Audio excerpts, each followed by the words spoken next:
روشنی پھوٹ رہی تھی جیسے سرچ لائٹیں جل رہی ہوں۔ میرے ایک دوست نے زور سے کہا، بھاگو، یہ آسیب ہے۔ ہم نے بھاگنے کی کوشش کی مگر ہمارے قدم جیسے زمین نے جکڑ لیے تھے۔ میرے ایک دوست نے زور زور سے قرآن کی آیتیں پڑھنی شروع کر دیں۔ تیز روشنی آہستہ آہستہ مدھم ہونے لگی اور کچھ دیر بعد دونوں معلق شٹل کارک ہمارے سامنے باری باری آ کر گریں۔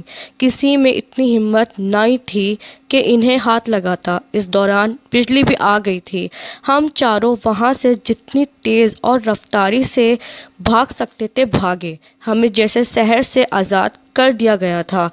وہ دن اور آج کا دن، ہم نے پھر گلی میں بیڈمنٹن نہیں کھیلا اور نہ رات کو کبھی اس گھر کی طرف سے گزرنے کی جرات کی۔